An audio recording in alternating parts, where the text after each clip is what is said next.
Hey folks, welcome to week 14 of the Sampler Spree Slow Along. I'm Nicole Gilbert, your host, and this Slow Along is based on Susan Aki's phenomenal book, Sampler Spree Slow Along, or Sampler Spree. The Slow Along, that's me. If you haven't gotten a chance to sign up for the Sew Along or just to get your hands on a copy of that book, go ahead and visit the links in the video description below. All right, folks, so in this video, we are doing block 49 entitled Opposites from the book, and you can find it on page 42. Now, in order to make these pieces, it's a two-step process. We have strip sets, because that's what we did. We made strip sets. And we're using a template. Now, I have videos on creating a strip set and all the tips and tricks for that, as well as a video for template use. So go ahead and visit the description below. For those who have been kicking around for a while in the Sew Along with me, first of all, thank you. I appreciate it. But also, you'll know that whenever I do a block that has templates, because not everybody likes using templates or specialty rulers, I do an extra block that week so that we can keep on pace. I intentionally am not doing an extra block this week. You can just skip it. You'll still have enough blocks to make your quilt top at the end of the Sew Along. This is very intentional that we're not doing an extra block this week.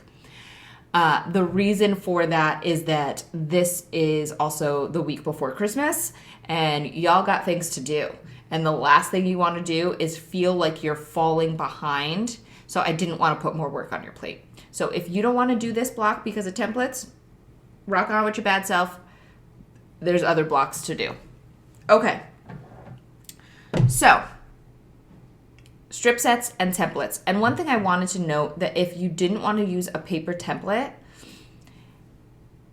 it uses the same dimensions as a very popular triangle ruler set that's out there. So, and it's made by many different companies, this particular size. So if you have any triangle ruler, I would line it up with that template in the back of the book because you just might have a ruler that's the right size. Just throwing that out there. Okay, so this one's pretty basic. I'm just gonna throw these blocks into where they belong. I don't know why, but this reminds me of a pillowcase from my bedroom. Shout out to 1992. I don't know. It's giving me those vibes. It's probably the fabric I chose. I don't know. Either way, I really like it. So how are we going to construct this? Super bloody easy. Okay. I don't know why I just said bloody. I don't know. I think I've been watching too much Call the Midwife. It happens. So what we're going to do is we're going to find a straight line and separate this. And so now we have this segment and this segment. And we're going to sew them together along the seam, just like standard patchworking. Pretty straightforward. What's going to be interesting is we want to line up these seams just like we would any other time. And we're going to pin them.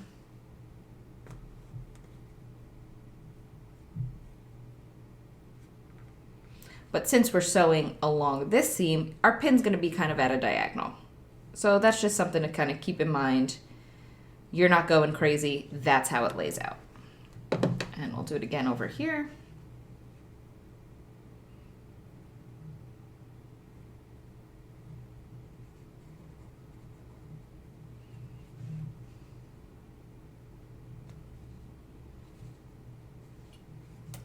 All right, let's get stitching, people.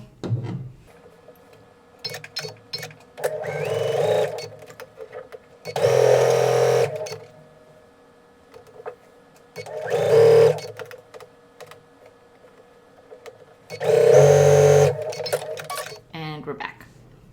So, I mean, pretty straightforward of how this is next going to happen. We're going to sew this together this way. Now, you may have noticed when I was sewing, I was taking my sweet time.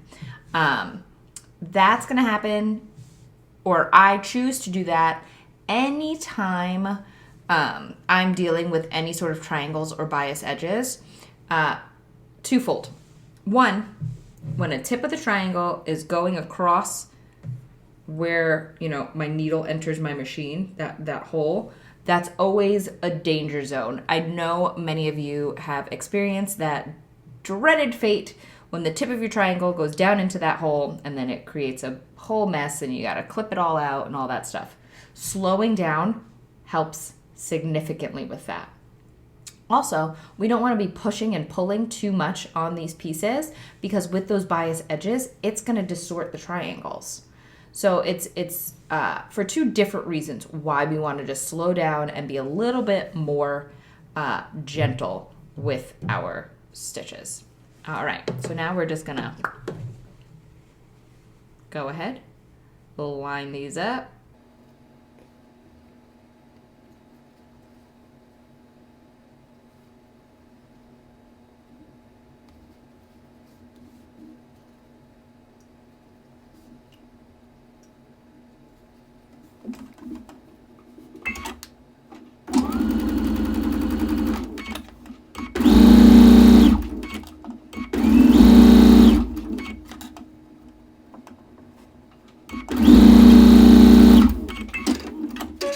All right, folks, there you have it. Opposites from Sampler Spree Sew Along.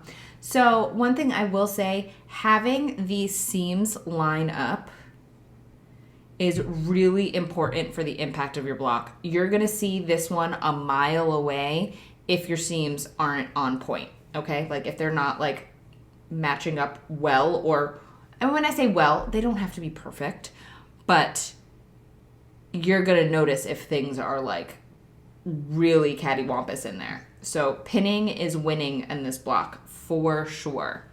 All right, folks, use the hashtag Sampler Spree Sew Along, and I will see you in the next video.